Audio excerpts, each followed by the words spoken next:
Welcome back to 12 Talk Podcast. My name's Josh, and as always with me is my podcasting partner in crime, Mitch. Hello. We were away last week. I can assure you it wasn't the fact that it was a loss. It was the fact that both Mitch and I were ill. I was bedridden for like 2.5 days, and then Mitch had it as well, and then my wife had it. So, yeah. On the plus side, we get to come back and talk about a win. It's something. Yeah, it is. Damn right it is. And as always, Mitch and I are going to be going through such things as our highlights of the game. We'll have a little talk about how we felt about it overall, our highlights and our winners and losers. And you guys can join in as well. Pop anything that you want to say in the comments. It's only Mitch and I tonight. So we are going to try to get through your comments and have you guys be part of this show with us as much as possible. Well, Mitch, shall we just hit the theme tune and then we'll catch up? Let's get into it.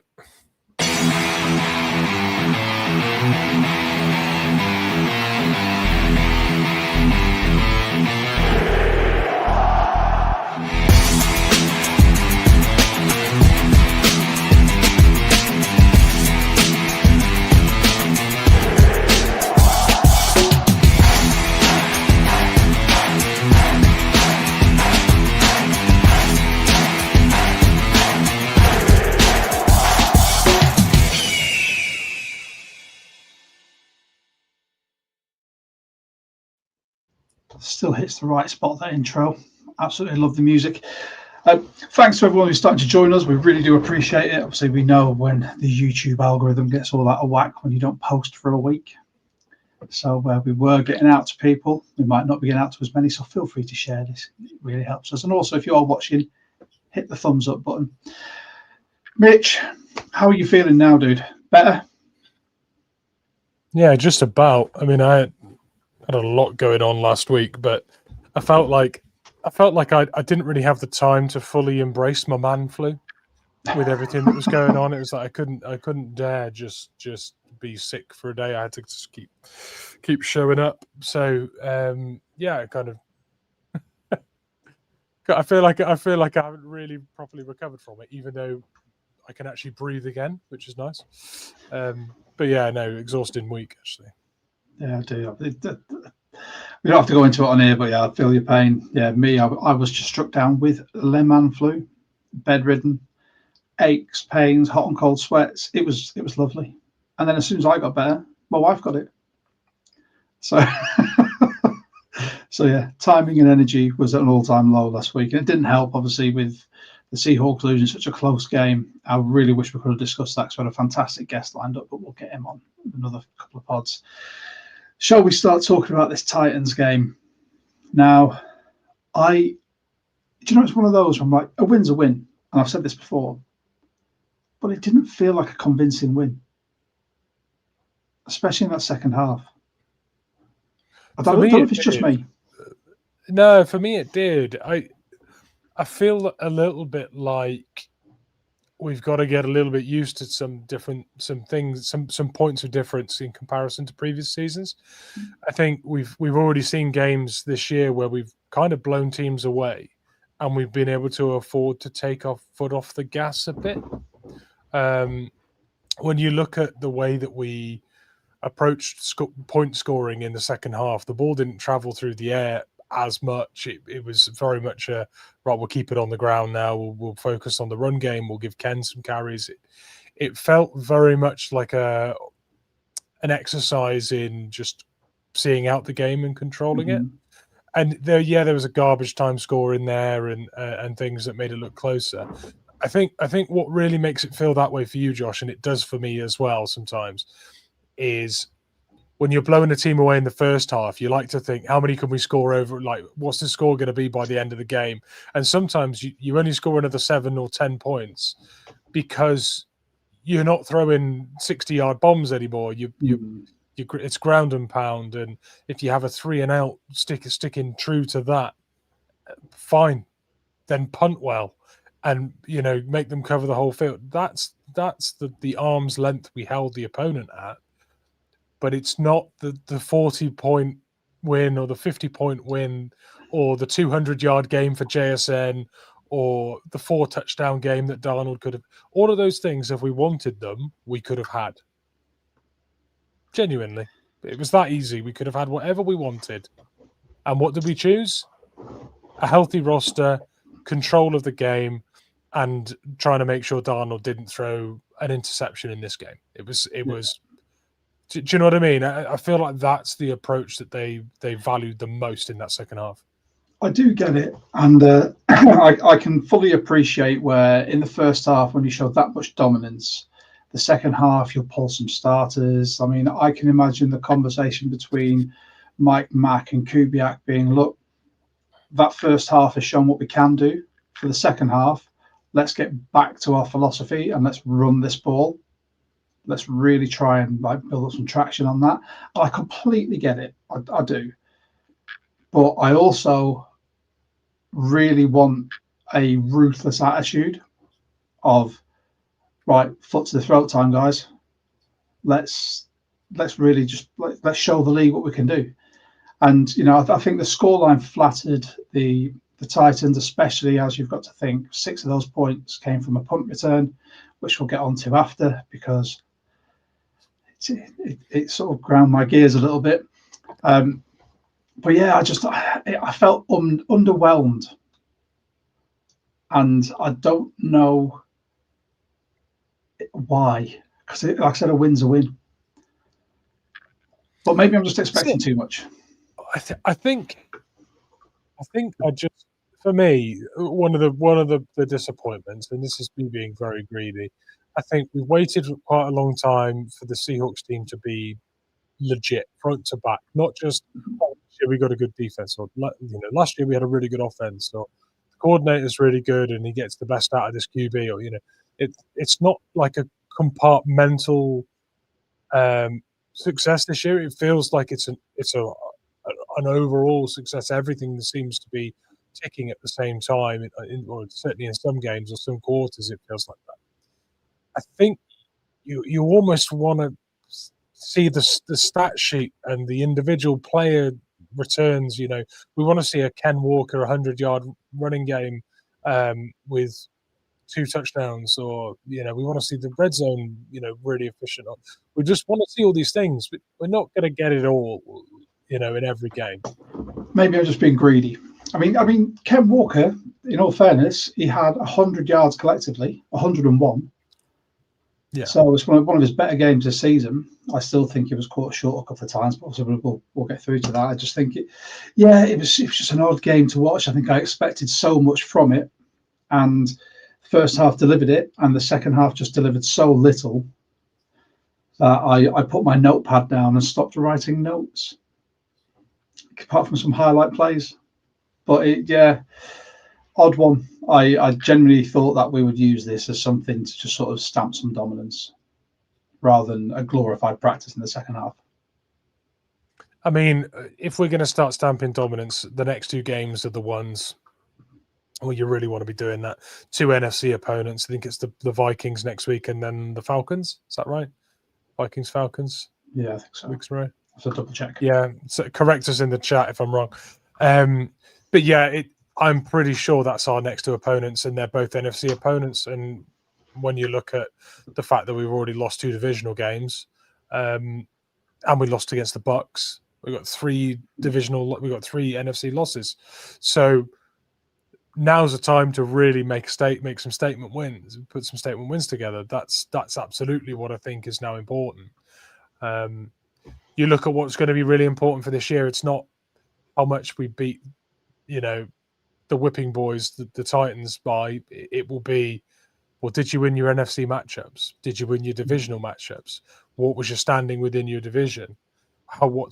Yeah, okay, you made it to the playoffs, but what was your seeding? Like, these are the things now that we should be looking at. This is the next echelon of success.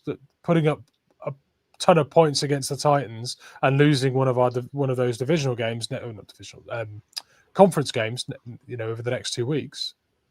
Do you see what I mean? Like, stop talking sense to me.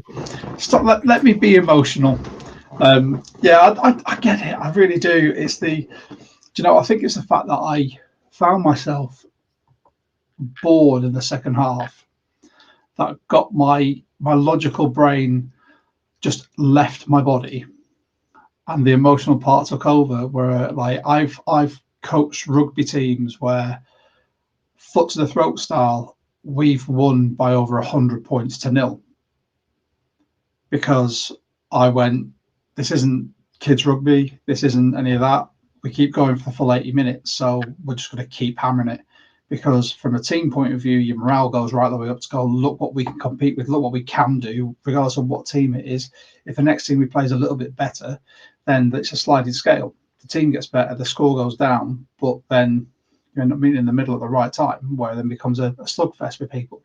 I mean, when you look at our schedule now, as people have rightly pointed out, Vikings, Falcons, Colts, Rams, Panthers, Niners. That's the regular season done.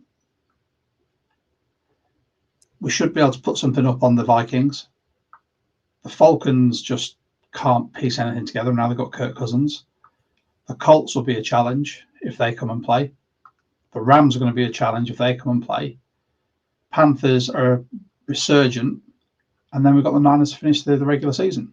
I would have used this game to whip somebody, put as many points on the board, and then when I'm comfortable, I'd start bringing out some of my starters that were essential. And then you look at the Vikings next week or this week. Team gets better, scoreline will go down, but we still win. And then you've got the Falcons, about the same as the Vikings. Score might go down, and then you get to the Colts where you're hitting that mark where you're like, we can put points on teams. We're supremely confident because we put so many points on teams and made such a statement that then we can go in there and win, because we'll have the wind up us, and we'll really think that we can boss this division and boss that team. But that's just me. It's just me. Yeah. It's taking every fiber of my being to not say, yeah, but it's the Titans, because I hate it. I think it's lazy when people go, oh yeah, you might have won, but it was only this team, because then you go and beat someone, worthwhile, and there's another excuse, and it's like you can only beat the players that are on you only beat the teams that are on your schedule, and the Titans, they had some great moments, and Jonas has just put in the chat there about how well Ward played with some of those miracle plays and fourth downs, and made some really good plays. It's just you've got to look at the longevity of the season and the health of the roster, and you need to look at situational football. It's a great opportunity to practice running down the clock in the fourth quarter, and can we go and score a touchdown just 90% of the plays being runs? Yes, we can. That for me is it's like you've got to have instances throughout your season where you've ground out those situational things. If we keep blowing out these teams and not adjusting our approach to try and do these things, you're going to get to a situation where you need it, and you've not done it all year. We've already blown teams out, put up 40 points. We've done that. Okay, well, let's spend the second half running the ball. I know, and I get it. And Gary put this up in the chat as well. Don't forget, this is Kubiak's first year, and it takes time to install the offense, plus how well the O-line has improved. I get it, and I get what you're saying. And that second half, like I said, it can be that whole, let's use this to get our run game going and start to figure out where we need to be for the latter half of the season. I do completely get it. But I just want to see us kick someone in the crotch, to be honest. That's all right, let's make it the Rams of the 49ers. Okay, fine. With me. If we can go for that, I'm good with it. So general thoughts on this, my feelings. Let's say this is the feelings part of the pod before we get into the stats. Win's a win, slightly underwhelmed. There are work-ons, especially in special teams, but we'll get to that. Can we just say as well, Yannick put it there, Cam Ward, he made some outstanding plays. So there was a stat that came out today that we had 40 QB pressures in that game, which is an NFL record. I think Jonas put it in the Discord. So an NFL record in pressures. And how many sacks did we get? 4. So out of 40 pressures, we got home 10% of the time. Now, think back to that game and how much of that was Cam Ward being able to navigate the pressure, get out of the pocket. Some of his rollouts I thought were absolutely superb. And he did his throwing game, in my opinion, didn't really get going until, someone I'll talk about later, Xavier Restrepo came in and he was able to find him. I thought Cam Ward seems to be one of those QBs that I think they might have said on the broadcast. Oh, PFF corrected it to 42 pressures. Thank you very much, Jonas. So that's a league record 42 pressures in a game. Ridiculous. But Cam Ward, I was skeptical about him being drafted number 1. But seeing him last night, I thought that if that young man deals with pressure like that from a D-line and the disguised pressures that we can bring, and still only get sacked 4 times in a game, more power to him. Because I can guarantee if that was Geno Smith in that pocket, we'd be looking at double sacks there, like double digits. But anyway, let's talk about the Titans. I'll move on to a Titan after. Shall we have a look at our highlights, Mitch? Yeah, sure. Yeah. Do you want to kick us off? What was your? We'll have a couple of highlights each. It's only me and you today, mate. Do you want to kick us off with your first highlight? Yeah, I mean, there's one clear highlight reel worthy play, isn't there, in the entire game that stands out above all others, and it was the 63-yard touchdown pass to JSN. And what I love is it's not necessarily about that throw and that touchdown. It's more about what Darnold's doing with JSN. There is a clear recognition that there are certain players covering JSN that Darnold just goes, nope, that is not a matchup. and if there's a serious, it's often safeties. Yeah, he knows, and it probably extends to some DBs and the kind of DBs they are as well. But he already knows JSN's got the beating of his man, and just trusts that he'll be able to slot a ball to him. That has become quite a theme this year. The confidence and the repetitive nature of how often he goes there. So that was a highlight in the game. It showed that he can hit JSN at will with whatever pass he wants to, whenever he wants. And it was a bit of a scary moment for them. I think they realised very quickly there what the rest of the league's been seeing. When that happened, it was just hard to stop. Absolute 63-yard bomb as well. That it wasn't just sort of a clean catch. There was pressure, and he was able to navigate that so well. I mean, I spent a lot of yesterday's game watching JSN at the line of scrimmage and how he separates. And it is so Doug Baldwin-esque that it gets me excited for his future even more than what we're seeing now. Just the short area speed and the kick out with what sort of a 2-step, and he's gone. I would hate to be facing him in man coverage, because there's going to be times where there's going to be DBs, anyone who's trying to mark him in man, who they will just end up looking silly. Their feet will get trapped under him, they'll slip over, and he'll just end up walking past. I mean, you saw that there was a highlight of him at Ohio State doing it to someone, where he literally put a little 1-2 juke move on them. They slipped over. He didn't get the ball, but then he just stood there like, come on, dude. Never mind. But that was a huge highlight. What about you? My first one was, this wasn't necessarily, it links to a play, but it was the commentators are now referring to our 1-yard tush push as the barnyard as well, which I absolutely loved. But the big highlight from it was the fact that AJ Barner managed to garner an offsides penalty with just his cadence. People are that worried about him making that yard, which, I mean, what his success rate is something like it's in the 90s, isn't it? It's only a sort of one. Yeah, it's like 92% or something, I think. Yeah. But now you've got people that are jumping the snap, just trying desperately to stop him going under, getting over, and that was brilliant to see. I mean, he turned around and you even hear the smile on his face. Like, I can't believe I made them do that. That was a massive highlight for me, because that shows it's like the dominance that everyone hates to see from the Eagles with the tush push, where everyone does the eye roll and like, oh God, they're doing it again.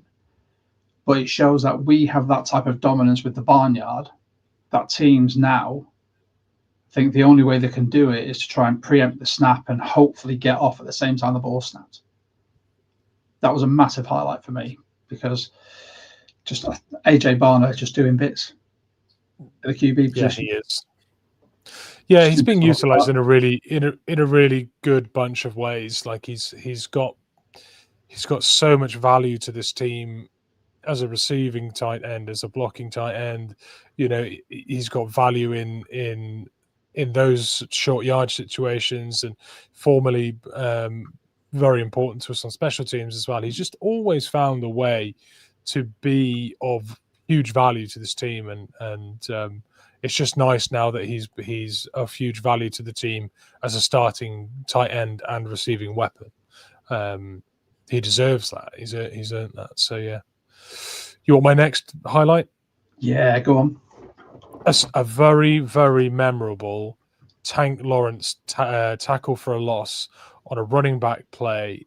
I think it was like an end around, and he just read it. He just read it. He was just there, and he kind of waited just around the corner until just so that the running back would fully commit to that end around, and then just popped out and blew him up for like a 4-yard loss.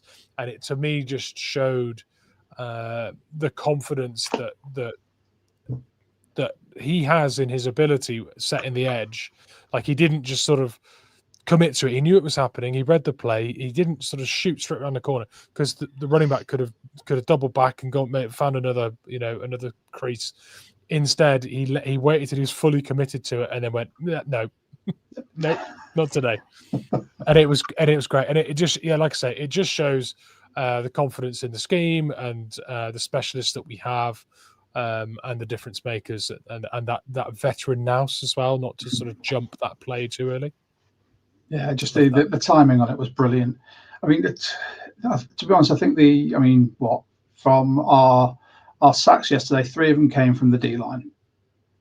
You know, the veteran nous, the timing on them all, and I think Tank Lawrence has just helped accentuate everything now. And he's just showing every game he plays, like, why he's so highly regarded and why we went after him. Yeah, I he's think a catalyst. Tank's a great game. Yeah, big time. And it's when an O-line has got to account for Tank, Byron Murphy, you know, you got Big Cat, and then you look at the edges who actually combined for a sack yesterday as well. But I think it might have just gone to Hall, didn't it? You know, when you look at that is just a recipe for disaster for O-lines. So yeah, it's a great one. I'm going to go for the low-hanging fruit, because JSN has now broken the Seahawks single season receiving yard record in week 12, our 11th game of the season, and he has surpassed DK Metcalf. So he now has 1,313 yards, which is, quite frankly, ridiculous at this point in the season. And I'm pretty sure, I'm just having a look through the comments, because I am pretty sure that there was a stat up here. It might have been Jonas that put it in there. But yeah, he's just been exceptional. I don't want to give him too many superlatives, because everyone else seems to. Here we go. JSN needs 137.5 yards per game if he wants to break 2,000 yards in 16 games. But he doesn't need 16 games. We've got 17 in the season now. But then there's always going to be that, well, he didn't do it the same amount of time as, I can't remember who is it Megatron, isn't it? Calvin Johnson, who's got the record at the moment. But still, the boy is he's electric. and he gets open when he shouldn't. I particularly liked the catch on the left sideline where he took that ball and even absorbing the contact was like walking backwards through the contact before he then went out of the field of play, which I thought was just effort and commitment, which is exactly what you want from a number one wide receiver. It was just brilliant. I mean, if anyone else has got any other highlights, pop them in the chat, and we will definitely be getting to them. But I really want to talk about our winners and losers, because it's very, very rare, Mitch, that you and I get to do our usual 3 winners and losers. And you've put in some names that I don't think we speak about very often. One of them, especially, he's appeared a couple of weeks. But yeah, do you want to kick us off with your first? Yeah, I'm going to mention Oluwatimi. I think he didn't grade as our highest PFF grade on the O-line, and I know you can say what you like about PFF grading, and you can pick holes in that, to be honest, and I won't disagree with you. But he didn't rank the highest. But I think whenever you look at players coming in deputizing for the start of that season, I would always, especially on the O-line, you don't want to hear that person's name called. Do you know what I mean? If you have a quiet game and the commentators haven't mentioned you at all, especially as a center, you're doing a good job. And I think he's come in and Jalen Sundown was doing a great job. Don't get me wrong. I know they give you a different blend of skills and specializations, those two, and it's not a surprise to me that the run game's slightly more effective behind Oluwatimi than it is behind Sundell.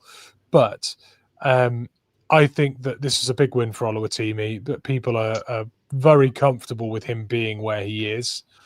He's well respected in the locker room. He's a good leader on that O-line, and I'm just really pleased that he's able to come in and seamlessly take over. Yeah, and we spoke about Oluwatimi on the last pod. He's coming, he's taken over, he's showing why he's an award-winning centre, from a fantastic college program. I think it's now going to be very hard for Sundell when he comes back to displace him. And this is where it's going to get exciting for that O-line, sort of the battle for supremacy there. Obviously, Gray Zabel enjoyed playing next to his college roommate and his college teammate. But regardless of if they're a unit from the past, are you going to try and shoehorn Sundell back in to keep that unit together, or just going to leave it with Oluwatimi, who's playing really well? Or are we going to see Sundell maybe move to right guard and Bradford goes? Who knows? I'm going to cheat for my ones, because I've got 2 players. I want to do a 2-for-1, because I'm going to nickname these gentlemen the Bash Brothers. And anyone who's seen Mighty Ducks D2 will know what I'm on about. But the notes I wrote, without giving the name, this person is putting in hits, absolutely vaporized that player. Where was the other one? Oh, is a heat-seeking missile and folded like a deck chair was another one. Drake Thomas and Paddy O, I thought, deputized in the middle of that field fantastically. There was not a single player that came into their sights that did not get the smacketh laid down on them. And it was good. It was so good. I mean, you were high on sort of Patrick O'Connell, sort of before the season anyway. And was it last season actually you might have been high on him? And then we had O'Toole as well, didn't we? I just thought they were brilliant. There was so much to be said about not having Jones or Knight on the field to start. And I thought they did fantastic. Drake Thomas has just been an absolute revelation. There's a reason we wanted to keep him in the building. I mean, you look at sort of Drake Thomas, 10 total tackles, 6 solo, 1 TFL. Then you've got Paddy O'Connell, 9 total, 4 solo, 1 sack, 1 TFL, and a QB hit from your middle linebackers. That they led the team in tackling. And the tackles that they put in weren't shirt grabby, sort of, I'm just going to try and pull you down and stop you. They were laying the wood. And as someone, as many of our viewers and subscribers are as well, who adores hard-hitting defense, as most Seahawks fans do. When you look at the Legion of Boom, Cam Chancellor era, that was so good to see. It was like there was total disregard for their own bodies, or the bodies of their opponents, and they just hit people and didn't care who it was. There's some things to be said about some coverage gaffes. That's fine. It was their first time playing together, starting as a tandem, but I think overall the effort, the sheer force that they put into everything, it sort of goes hand in hand with what I've been saying about our secondary for a few years. I just want a secondary that people don't want to catch a ball near or run towards for fear of getting hit. And when you've got middle linebacker, and when you've got middle linebackers doing that, you can just imagine tight ends going, "You want me to run over the middle? Have you seen who's in the middle? Did you see what he did to the last guy?" That's exactly what I want, and that's what happened yesterday. They were all over the place, just putting in big hits. So yeah, sorry, I had to put a 2-for-1 in there because I thought though they just needed a shout out. They were absolutely superb. Yeah, they were brilliant. My next is another person who was laying the smack down, and that was Byron Murphy. I think he's now up to 6 sacks on the season, so could very well have his first double-digit sack season. I think that sack he had on Cam Ward in the second half was it 12-yard loss? 12-yard loss. That was the one off the spoon. It was, wasn't it? Yeah. Yeah, it was. Yeah, I think he's really come of age this year. That the positions and situations we put him into have been a better match for his skill set, and I really think you're starting to see the player that we saw at the Longhorns, the season before we drafted him. There's a seriously impactful, powerful player there, and what a great time to have that come to fruition, because Leonard Williams isn't going to be there forever. Jaron Reed isn't going to be there forever. Mm-hmm. Well, here is heir apparent for me. It's great to see these big impactful plays from him. Yeah, because you've got, I think him and Williams are now both on 6 sacks each, aren't they, for the season? Great return. Yeah. For interior D lineman, fantastic. That's exactly what you want to see. And I think you've just seen his maturity arc it's carried on going since last season. Last season he was quiet, but I think this season he's really taken on board what his job is. He's really taken on board the fact that he doesn't have to win every time. He's there to help his colleagues within the O line or D line just get those sacks as well. He's really showing this maturity. Becoming a dad does that for you. So fair play to the man. Yeah. My third and final winner, and I spoke about Cam Ward earlier, and I mentioned this guy's name. It's not a Seahawk, but I can appreciate game. Xavier Restrepo, who was undrafted, I believe, out of Miami, even though he is Miami's all-time receiving yards leader. Cam Ward pounded the table to have him come in on the practice squad. He was then cut, brought back on the practice squad, and he's eventually been elevated. And I thought yesterday, as soon as he came on, he was fantastic. 2 receptions, 26 yards. I don't think that does him justice, because as soon as he came on, you could just see how him and Cam Ward had such a cohesive sort of play together from college, where Cam knew all he had to do was extend plays and Restrepo would find how to get open. I think it was his second reception. That might have been his first reception, actually, because his second was nearly a touchdown, wasn't it? Where he breaks in, he breaks out, and this sort of developed over a good 5 or 6 seconds, where Cameron had to roll out of the pocket. And then as he realised that he had defenders just converging on his position, he just broke back into the centre of the field again and got the reception from Cam, who threw it from the boundary. I thought he was brilliant. And I know we're not a Titans pod, but I don't really care because I have to shout that out. If that man now has not earned the right to be dressed every game day as that release valve from the slot or wherever they're needing to play, I think the Titans need the heads checking. Yeah, I remember the first time I mentioned Restrepo on this pod, and it was the same day that I first mentioned Torrey Horton. Yeah.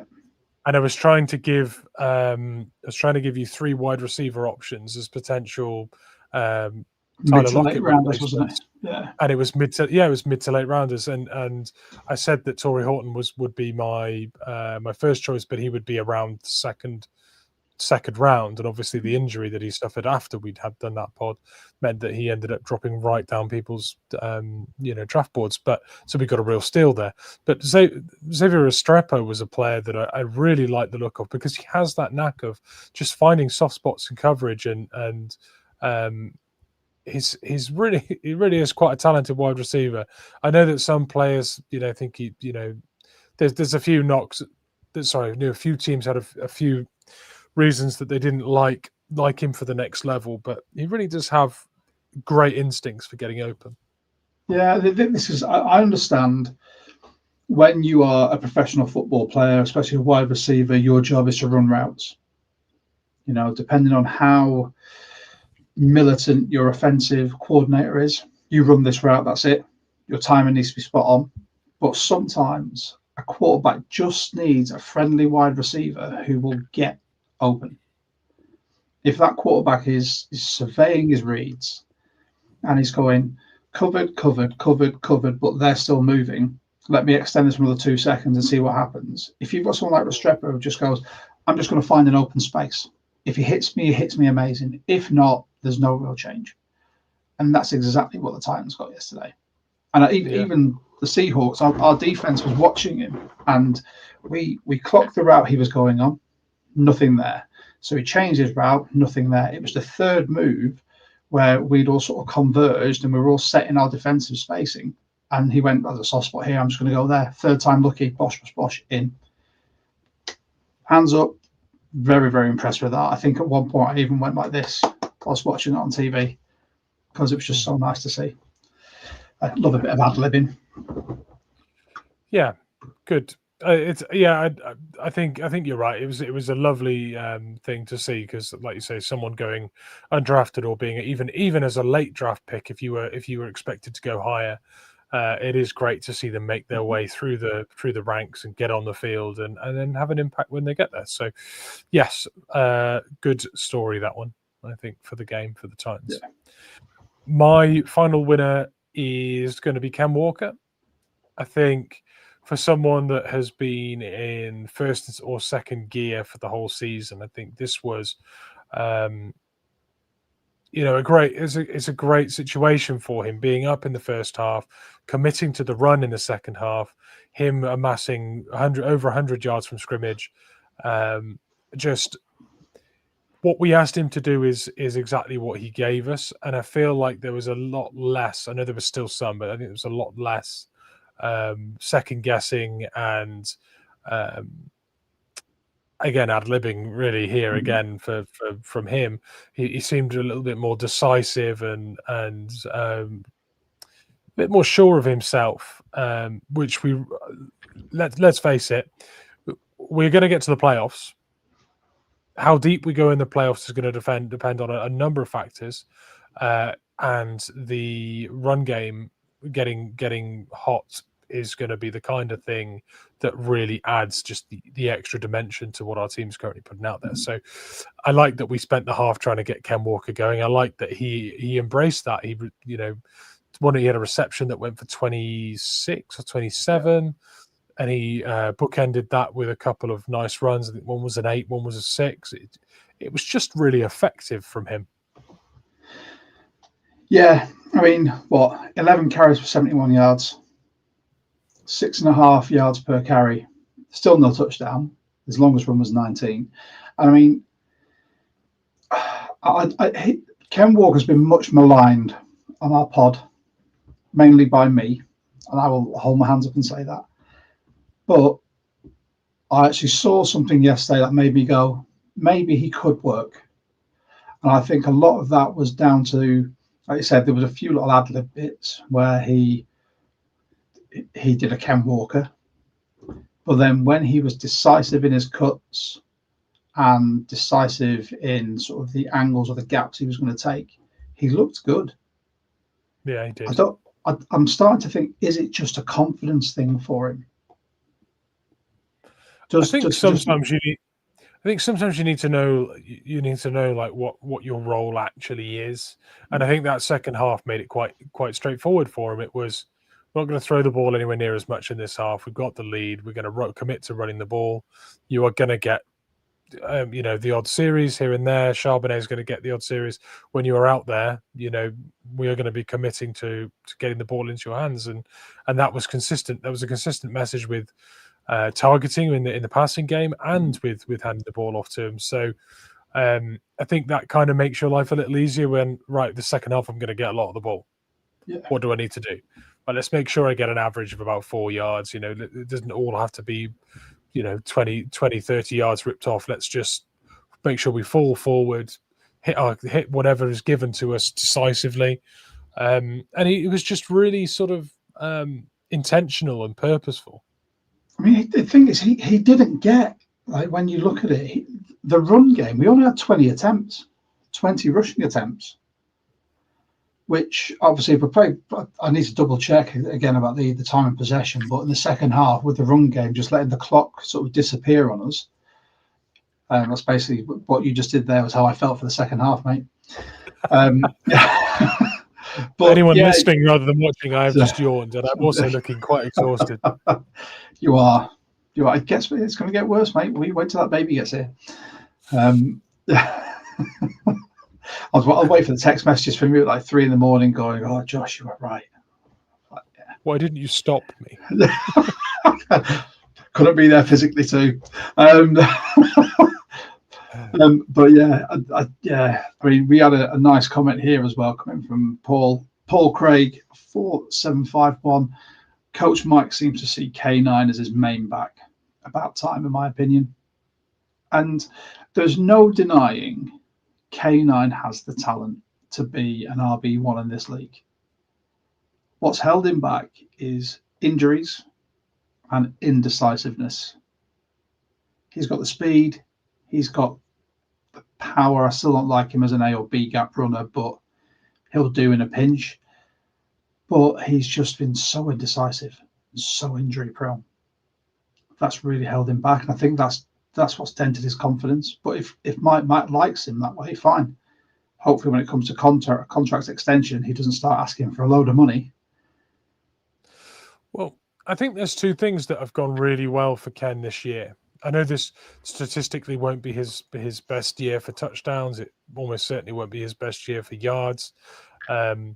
But actually, I think there's a couple of things that have really gone in his favour. And I think when you look back at his best seasons or his most electric seasons in terms of highlights and everything else and memorable plays, when you go back to those seasons, he was probably the only player or one of 2 or 3 players on our roster you could have called blue chip players. He was a clear standout. When you're game planning for the Seahawks, Ken Walker was very high on people's list as players you had to stop, right? Well, our team's now planning for Ken, or are they planning for JSN, or are they talking about our pass rush and the constant pressure, or are they talking about our DBs, or are they, Ken Walker is not the main concern anymore. He's not, and I think that works in his favor. When you look at his best seasons, it wasn't necessarily the ones when Charbonnet was there either. So, on his best seasons, he was game planned for, and he was toting the rock a lot more carries. So he was at higher risk of injuries, and teams were very much focusing on stopping him. Neither of those two things are true anymore. He's not relied upon to carry the rock as much. and teams are not focusing as much on him within their game plans. That now means he can be kind of a sleeper agent within this roster, and as long as he fits the scheme and he's decisive with what he's doing, he can just accumulate enough yards to really hammer us into advantageous positions. Yeah, I think the carry share with Charbonnet has really benefited him this year as well. Yeah, I would agree. I think, and Charbonnet yesterday proved that he wasn't just a goal line hammer. He took that TD on the outside zone really well. That was a fantastic run. And I think having those as like a 1A, 1B really works, because it becomes a pick your poison then. And I hope that Ken now appreciates the fact that having Charbonnet there isn't like this guy's taking your job. It's more this guy's going to help you do your job to the best of your ability. Well, let's face it. If Ken was healthier and consistent, then would we have spent a second round pick on another running back? I would err with no. But neither of those two things were true. He was injury prone, and on his return to the team from injury, it often took him a few games to get up to speed again. So there was clearly a need to expose him less. So if you do get to the playoffs, you've still got your star weapon, and to share that with someone else, so that you can be fresher every time the ball's put in your hands. So, I just think that Ken's really benefiting from that now. Yeah. Shall we get to our losers? In fact, before we get to our losers, I'd just very quickly like to shout out a bunch of people that aren't losers. And if you don't want to be a loser, you can be a UK Seahawker too. We're the UK Seahawkers official podcast. Very proud still. If you do want to join the UK Seahawkers, it's £12 for individual membership, £20 for a family of up to 4 in the UK. If you're outside the UK, it's £5 postage per individual, because you get a load of goodies, as well as 10% discount at the Pro Shop. You can be eligible for game day field passes. You get access to members-only competitions and our annual meet and greets. This year, we got these. We got our 21-year anniversary patch, our wristband as well to say you are a member, which you can flash around to all your friends or the losers that support the other teams. We got some awesome coasters, and you get your membership card. And then you can come to the next meetup to meet us and some of these fan folk. Absolutely amazing meetup in Glasgow. Waiting to hear about what the next meetup's going to be, because I will be there with bells on. Hopefully not as far as Glasgow though, because that was a trek. Heard a little rumor it was up north, but not as far north as last time. But... Yeah, no, it's a different country. That. Yeah. I can do with the north. Is where I'm from. Go back to the motherland. But yeah, so shall we talk about some losers within the game? Sure. Would you like me to start on this one? Yeah, shoot. I am going to pick I'll be honest, I only really had one loser. And I am going to start with the Nepo hire himself.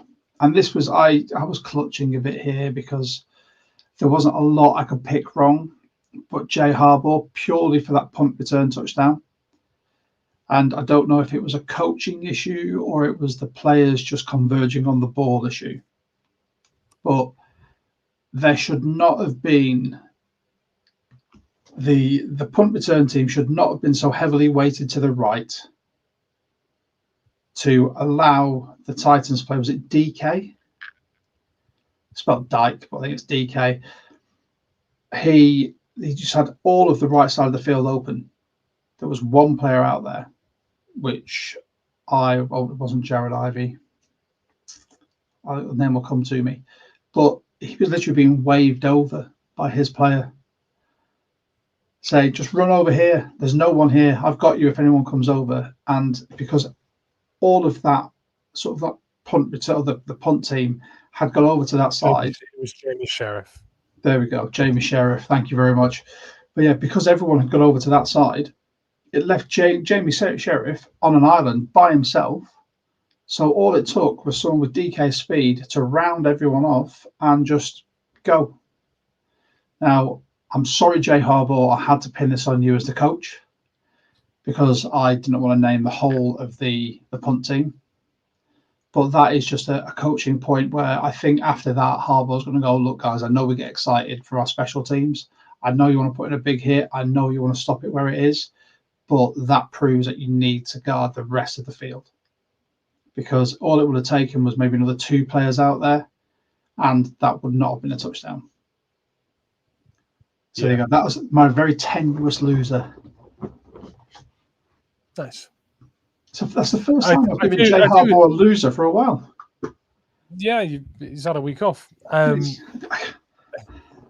Yeah, I can't disagree. I can't disagree with it. There's a few warts and things on special teams. I know our special teams unit is ranked very highly this season, but there are some things that just seem like bad fundamentals. But yeah, there's a couple of comments that have come in. Yeah. Okay. So, Yannick, before the punt return, said in the watch party, they should fake the punt. It would have been a better outcome. It would have. And then we've got Smoke Burp. This burp really came out of my mouth then. Smoke Burp. We lost Chaz Surratt before that punt too. And just very, very quickly, no, I don't have anything to say about Tariq Woolen this week because I didn't really watch him. I was watching everyone else instead. I'm trying to shift my focus, you see. But he had a 29 tackle grade on PFF this week. Sure. I mean, that's a low grade. I know. I'm not sticking up. I'm not giving people the pleasure of hearing me rant about Tariq Woolen for another week. And Michael Vath, please don't worry that you're late. We're just happy that you've joined us. And just very quickly, whilst I remember, if you are late in joining us, or you just want to join in at all, you can like and subscribe to the channel. It really helps us out. We're a self-funded promotion, so everything that we put in here comes from me and Mitch. So all of your likes, your subscriptions really help boost up the algorithm. We reach more 12s, and then that will help us in the long run. But if you do want to help us in any other way, there's a link down there to buy me or Mitch a coffee or a beer, which would be greatly appreciated, especially with Mitch with a baby on the way. You'll be drinking lots of coffee. And with me with a soon-to-be and me with a soon-to-be 6-year-old, I'm drinking lots of beer to try and get through it. Solid. Right, there you go. That's you got all that to look forward to. Anyway, who was your loser? Darnold. And this is, I know some people will be like, "Oh, give the man a break. He had a bad week last week," and whatever. I just think red zone Darnold for the last few weeks has been a little bit worrying. It's quite a lot of incomplete passes when we get up there, and when you look at the touchdowns we scored in this game, they were one deep shot and a run as well for Charbonnet. Yeah. I don't think we converted any.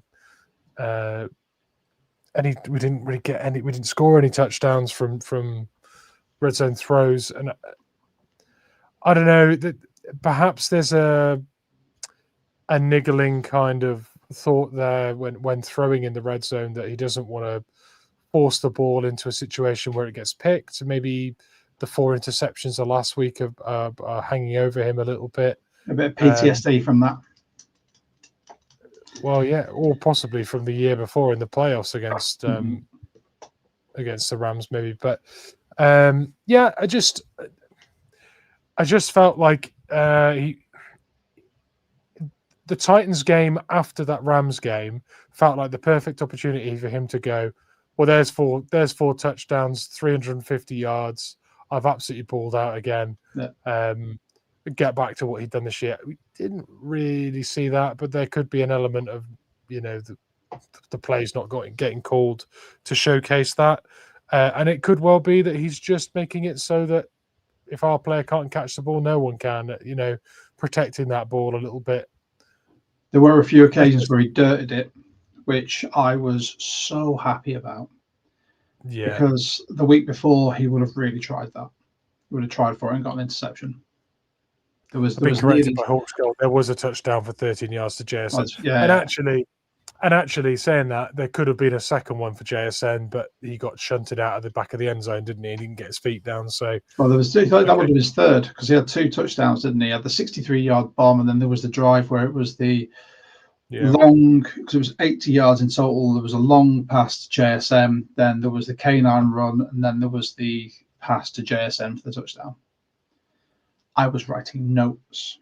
That's what happens when I'm not in the watch party. I actually get to write notes.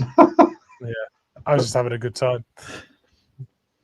I think so. I wrote the notes I wrote on Darnold. There was the one pass to Barner, which came off his chest, didn't it? And that bobbled up horrendously. I just thought, oh no, don't give an interception off that because it's not really his fault. And then there was the pass that he threw was nearly interception because he had Simmons just in his face, and he just lobbed up a horrible wobbly ball, and he was so lucky that no one got underneath that. Yeah. That was sort of panic mode. But they were the only 2 real concerns I had. I like the fact he did dirt it a couple of times. Wasn't a fan of the fact that he only had something like 30 more yards than Shador Sanders.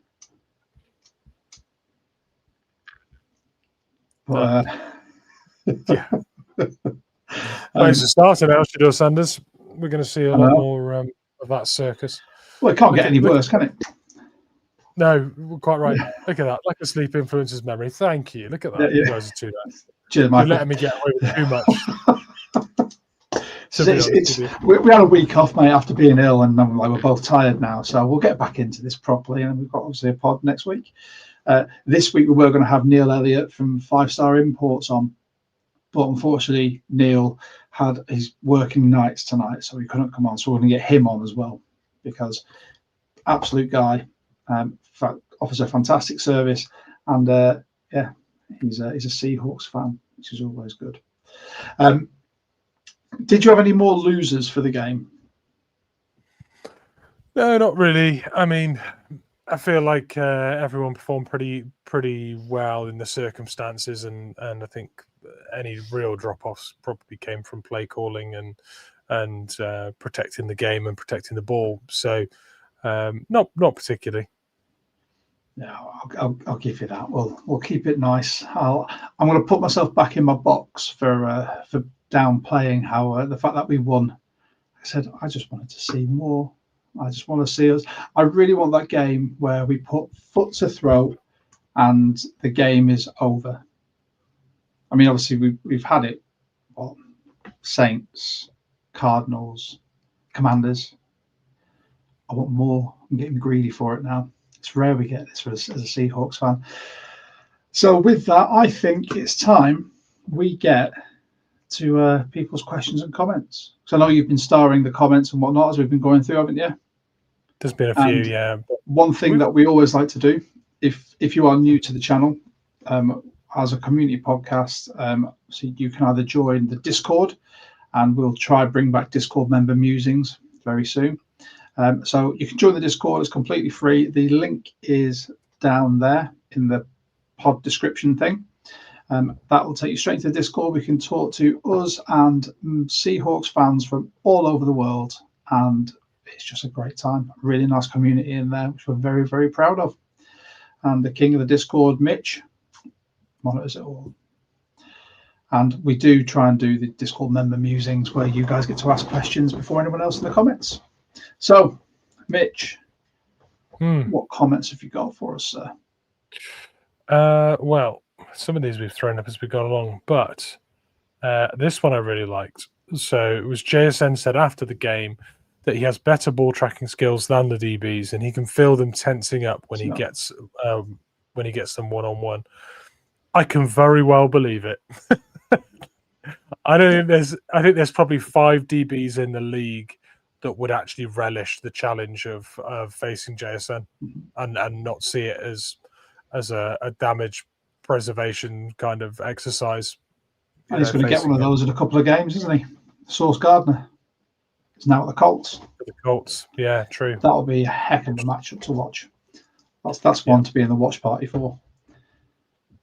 I don't think we showed this comment. Let's pull this up. So Jonas in here with Drake Thomas ranked second in the NFL in TFLs and 5 in passes defensed amongst interior linebackers, despite not getting the starter snaps until week 6. He has at least 1 TFL in every game he started. Yeah, it really does feel like every time he plays, there's a sack or a TFL, or there's always like a huge bunch of moments. It's just box office, isn't he? I think. It seems to find an absolute rocket of an inside linebacker. He just gets in and around the ball, and if he's not there to try and get the PBU, he's there to try and hit someone, which is all you need from that man. I think we're using him really well as well. He's not the biggest linebacker. He's very much in the Cody Barton mold where he could have been a safety, but we're using him very intelligently for his size and his speed. Drake is so quick; it's awesome. Yeah. He really is. The short area quickness is such a thing. You don't need that straight line speed necessarily. You don't need to be overly twitchy. Excuse me. If your instincts are sound and you've got a quick get off, sometimes you can still absolutely light people up, and he does it repeatedly. He just melts people. Every game, it's literally just a melt after a melt after a melt, and I love it. And it's what I love more is that he's a form tackler as well. He doesn't try and tackle someone like a spider monkey or head first. It's very much ear to shoulder, drive your shoulder through someone, and I love to see it. Yep. Well, what else we got? I think a lot of these we've already pulled up. Don't have quite as many as we usually do. I will pull up this actually. I think this is quite fun. I mentioned that we talked about Restrepo and Torrey Horton in the list of receivers I'd given in the draft that were potential Lockett replacements. It's really interesting to see Seahawks fans enjoying the performance of Restrepo against us and comments like this, because I really did think that Restrepo would be a nice Tyler Lockett stand-in. So yeah, no, I completely agree with that comment, Hortskull. And then Gary put this up as well, saying Tank and Cup have been great veteran additions, and not just for their on-field play, but also for what they bring off the field. And that's something that it's been echoed throughout the whole of the coaching staff, hasn't it? Yeah. Where they've all said that Cooper Cup has been fantastic for this wide receiving room, just purely down to the fact when he's in there, everyone's listening. He's the coach on the sideline. You saw it when he was injured. He was guiding that young wide receiving core through the game and sort of give him the benefit of what he sees. And then Tank, obviously, you're just seeing that everything that he's bringing to that D line. It's just fantastic. If he can now bestow some of his how you get a sack magic onto Derek Hall, that'd be brilliant. Because Derek Hall has been at the forefront of so much edge pressure, but he just isn't getting home. And it pains me because I absolutely love D Hall. I mean, it doesn't necessarily have to. It makes him a lot easier to extend when he hasn't got the sack numbers, and he creates the pressure and keeps contained. It's allowing other people to feast every week, really, and he's credited with a huge amount of sacks. Huge amount of pressures, to the extent that he's actually one of PFF's top edge rushers. But there's not the traditional stats to go alongside it. It's all new gen stats and things that say, oh well, actually he's doing a really good job and he's influencing the game, and he is. And he was captain this week as well. And we've got a couple that have just come in from Chris Rood. I'm going to assume he's talking about Drake Thomas here. Drake Thomas reminds me a lot of David the Heater Hawthorne. And then you've got Big Cat and Murphy, an extremely entertaining duo. Nearly every play, one of them will be making a difference in the backfield. That's all we can ask for at the moment. I think that is kind of my bread and butter. That's exactly what he wants, and that's exactly what we're getting. But with that, Mitch, I think we're done for another week. It's been awesome being back on with you. We'll be back next week with a guest with us. It's just been nice to have just me and you. We don't get to do this very often. No, it's nice. it's like when a throuple gets rid of one of the people, so two of the others can actually have a chat. Not saying that we're a throuple by just throw everyone on the internet. Careful. And that's how rumours get spread. But yeah, if you're new to the channel, by all means, feel free to like, subscribe, hit the notification bell. If you can do us a favour, just hit that thumbs up button there. It turns into a football, in case you didn't know. You can share this episode. It'll be available on all your audio platforms very, very soon. And you can find us all over social media at 12 Talk Pod on Instagram, TikTok. We've got a Facebook page and X as well. And as I said before, you can join our Discord for completely free. If you're lucky, Mitch may pop that link in the comments, and you can come and join us there. And we are there pretty much every single day. We're talking Seahawks. That's in and out of the season. Well, Mitch, it's been an absolute pleasure. Thank you to absolutely everyone that's joined us. And, you know, we get an easy sign off this time because there's only two of us. What could go wrong? What could go wrong? Let's check. Right. So on me, let's have a big go, Hawks. On 3. 1, 2, 3. Go Hawks. See you next week, everyone.